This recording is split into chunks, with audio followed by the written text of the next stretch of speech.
Hi, I thought in this video we'd give you a formula for calculating your base worth value. We have to get to the root of everything. You build on a solid foundation. That's evident with such things as buildings. So this is an exercise in finding your base worth. And the beauty of this, you can bring in everything that the system has provided you with. Before we get into that, because this is based on perception from basically just scrolling through the homepage of YouTube and such like, and I happened to see a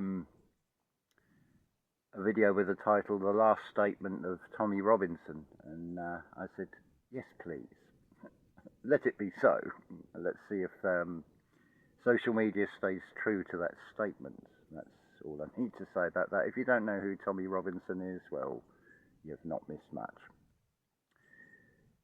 Anyway, as I see things, there's a possibility that you'll have a political leader of any number of nations may make a statement basically asking you to sort of go down to a armed forces recruitment office and volunteer. Leaving aside how that communication is going to come, is it going to be a direct email? Is it going to be a personal visit by this politician? Is it going to just be something that's put out on the media, which would then become real because a lot of people will just go along with it? That's quite evident as well. So I'd like you to imagine we're going to be this character, we call him Joe Blow. He's 25 years old, he's possibly just got married, about to start a family. Now, as I understand it, there's such terms as a professional soldier. So by that very implication, and what is often said, you can learn a trade like an electrician or a motor mechanic or something like that as part of this job, basically. So therefore what we're doing, we're sort of being invited to apply for a job. So the first thing is, I'll go with the idea that you are this particular politician is a representation of a concept called a nation, and it's implied from that I am a part of that nation and should identify with that nation. But there's also the matter of identity as well. I identify with this very small minority group called top brass. In this case, remember, we're the character Joe Blow, who's 25, not what is relaying this formula for you. So we can really go into what the system has given us, so that we treat it like a job interview. So the first question obviously is, what is it? What's in it for me? What am I going to get out of this? Also, the time scale. How long is this career going to last? Do we take an average of every disagreement between nations or parts of nations?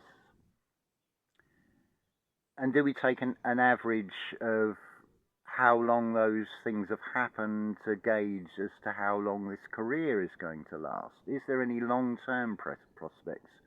So say if I went in and started as Major General or something like that, or Brigadier, is there prospects to become advance in this career and become, say, Commander-in-Chief or Secretary of Defence or something like that, you know. Something the system has very much shown is plan things out over the long term. So there's also going to be all the follow-up questions that I'm going to have to ask as well. It's like, well, what are the working hours? Do I have to work weekends? Are there shifts? Is there a pension plan? Is there an insurance plan that comes? What is part of the package? So if we start with a base level of €1 million a week as payment for taking up this job, I do have expectations. Now, obviously, if I'm accepted for the job and given this title of Brigadier General, then that's going to be a huge benefit, because it's about validation in the external world with everybody else. And what better way of displaying it than having all these stripes and fancy sort of checkerboard things on one shoulder and all these things they wear. So there's that side of it for a start. Also, it would probably work wonders for Ma and Pa back home and can say, look how well our son is doing in his new job. There's also my question of, am I allowed to send postcards home intermittently, because people like to know how you're getting on in your new job and such like. Now there's also the question of insurance as well. So, hypothetically, say I end up on some foreign shore. We've now got, shall we say, a front row seat. Now, there's a possibility that there's going to be someone aiming and pointing something at me, and this little piece of metal is going to be coming at a high speed towards me, and if it's on target, then it's going to sting, at least.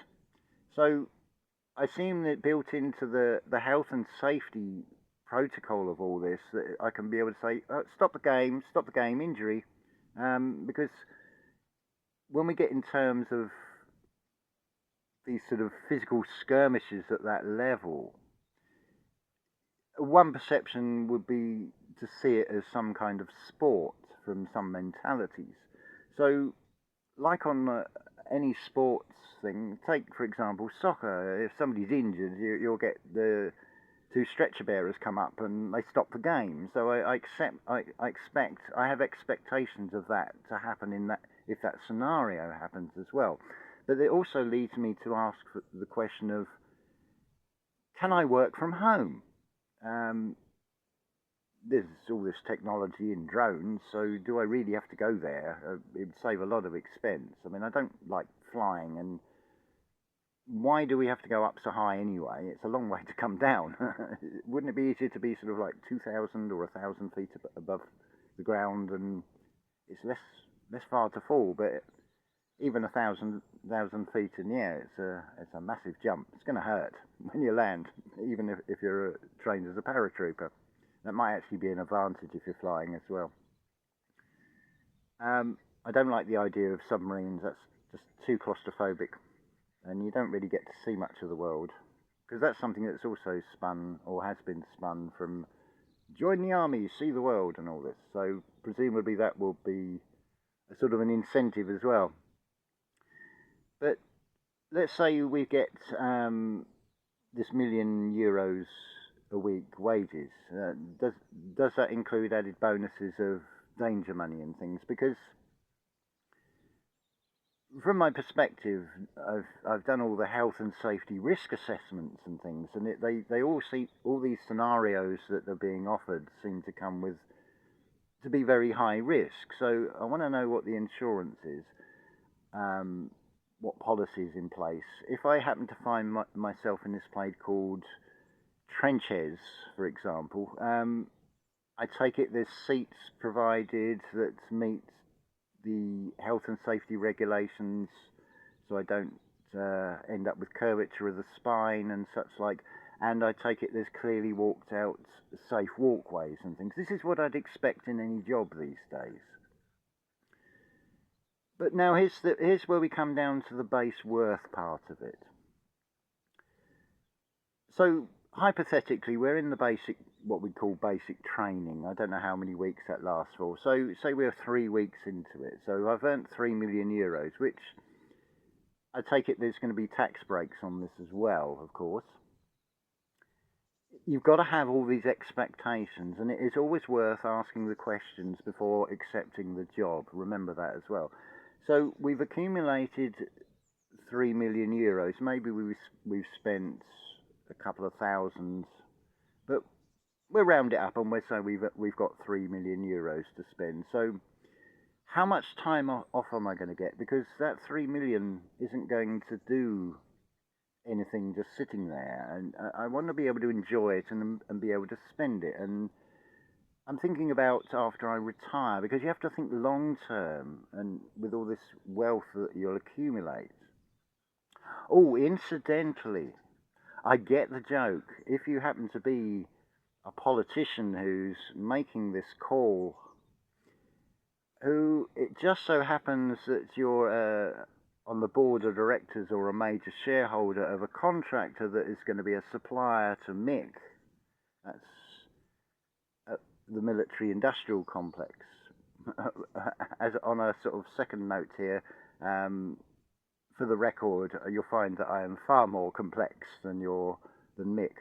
But to get back on point here, so if this particular political leader, this politician, is making this call and then turns out to be on the board of directors or a major shareholder of a supplier, I get the joke that there is no conflict in interest there from that perspective, but I have a different perspective on that, shall we say.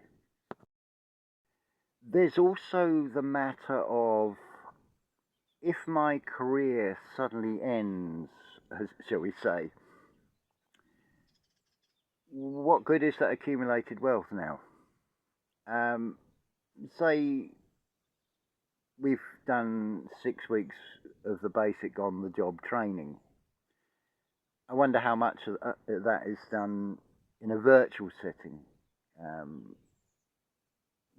because health and safety is important. I'd like to think that what is basically a mantra of our staff are working hard to keep you safe has extended out and incorporates all branches of anything to do with the military, of course. I expect to be kept safe. So there would need to be a provision of what that wealth, how that's going to be then distributed to people that I nominate, that I want you to give this much to this person. So we'd have to have this ongoing, rolling sort of last will that would have to be honoured as well in all this. But say we've gone through the 6 weeks of basic training and we've managed to accrue 3 weeks of active service, and then the career suddenly stops abruptly, shall we say. Slightly more than a scratch from that little metal thing. Basically, what you're asking me to do is exchange an experience that would have been a lot longer for 9 million euros. I'd say that's, even as a base level, that's rather cheap. So that is not my base level. So what figure can you put on your base level of your worth? Let me just explain, Mr. Politician, something here. You may not have any concept of this, but to paraphrase Ken Wheeler, I've got a PhD, and I would explain it to you, but you wouldn't understand it.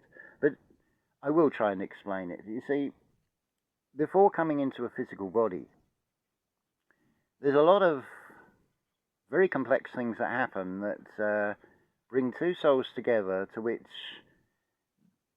the eternal soul that happens to reside in this physical being took a part in bringing together to then come into this avatar to have this experience. And you're asking me to cut it short for 9 million euros, or that's the figure we set as a weekly wage, at 1 million euros a week.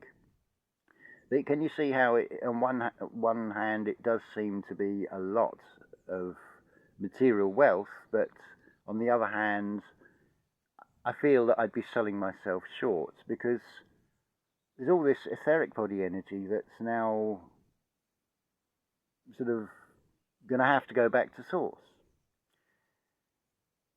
There's also the matter of a thing called intelligence. I've recently seen a politician in the US validate exactly the thing that Rudolf Steiner spoke about sounding very clever and saying absolute nonsense. And intelligence, there are a lot of people that are viewed and considered as being intelligent. But there's a very, very minor number of what you would call intelligent people who seem to have sufficient intelligence to realize that intelligence will only take you so far.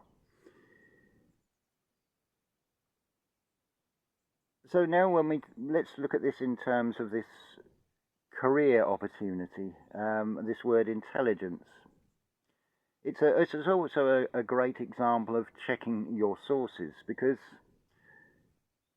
this would be a question I would definitely be asking in this sort of job scenario situation as Joe Blow. I've been given this instruction or this order to do a particular activity, but my gut is saying no. The information that you've got is not correct.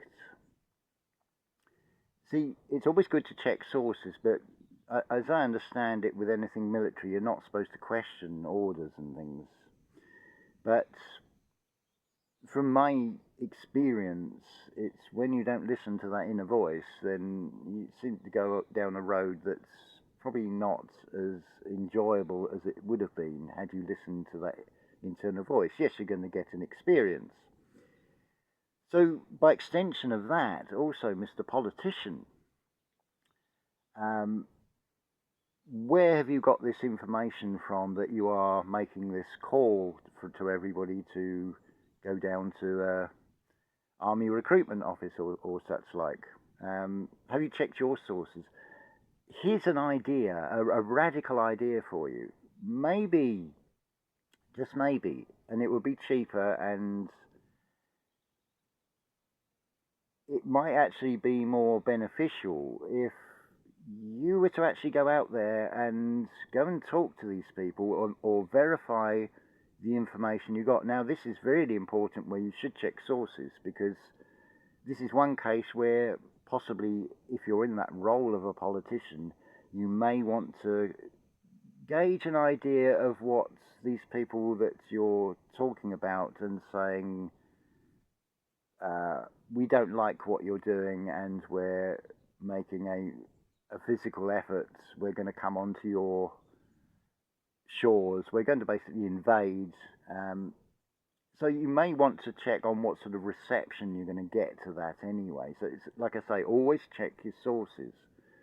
But there's also the matter of, if you're seen as a leader, well, I'd expect you to lead. So you go and lead. You can take it, do like I'm doing here. You can use a device and you can record it as you go and upload it to YouTube, and then we'll all know then, won't we? Just a radical idea there. But incidentally, this is in no way intended as to be denigrating to anybody who has served or is serving in any branch of any armed forces. I'm just using it as the scenario, because this is a way of gauging what is your base worth. So this whole sort of scene that I've painted of going down for this job interview is purely to ascertain what you feel that you are worth. What is this experience between birth and death? What does it mean to you? Because it's asking a lot. if I'm Joe Blow and I've just got married and about to start a family, then I'm going to be spending, I presume, quite a lot of time working away from home, and I'm not going to be enjoying the relationship that I've entered into, which we could say is a marriage in that particular scenario. So it's going to cause a bit of disruption. There's such a thing as sleeping in barracks as well, so you're not going to get that much privacy.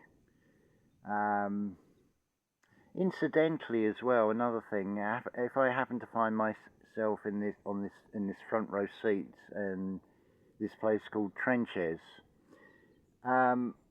what if I get hungry? Is there some sort of dial a meal thing? There's also the matter, of course, as well as I've heard the saying, the army marches on its stomach. So again, I have expectations of the finest quality food.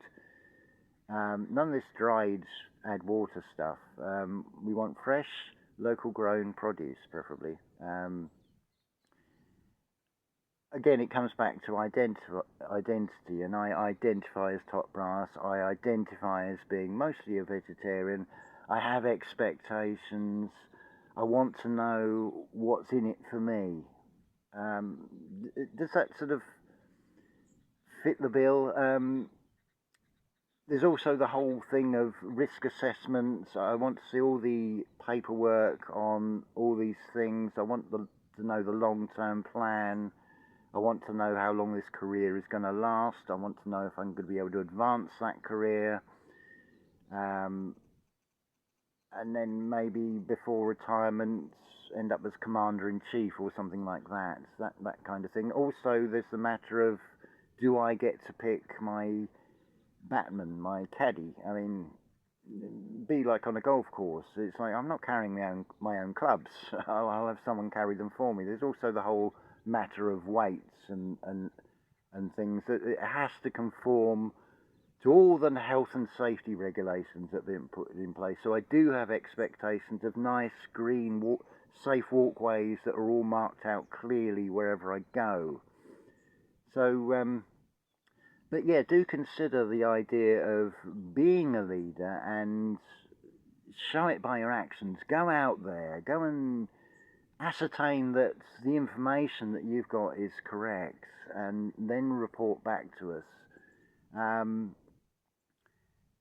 I would quite like the career in a way, but it would have to come with the absolute guarantee of health and safety, of course, and for others involved. But I'll leave that with you. As a sort of listener's aside here, the plan is we sort of just do the basic training, and then we say, this isn't really for me.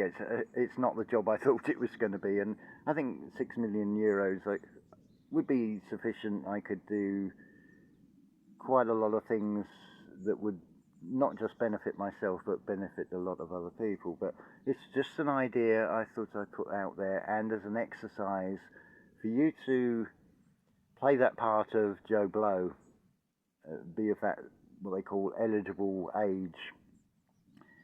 And what are your expectations of it? What do you hope to get out of it? What are you prepared to give for what you're going to get? This kind of thing. These are things you ought to weigh up inside yourselves and find your true wealth, effectively. But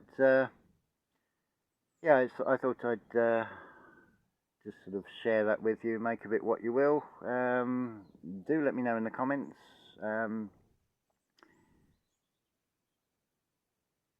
It's amazing.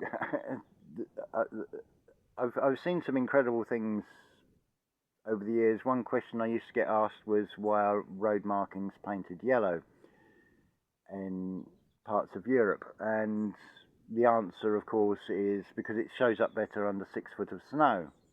And it's amazing the number of people that don't ever go away satisfied with that answer. So I was thinking maybe we could come up with some sort of redistribution package, a way of seeing the world. Certain parts of the world seem to be prone to earthquakes and things, so I thought we could have where there's a shortfall in people that, certainly in Western Europe, there seems to be a surplus of people that would fit in very nicely with the same culture and make up for the ones that have lost. So I thought we could call it Youth in Asia. I wonder if that would work like the yellow road markings under 6 foot of snow. Would they show up any clearly to most people? It does make you wonder in this reality. So hopefully that's made a serious point, but delivered in a humorous way to you. But as always, unconditional love to you all.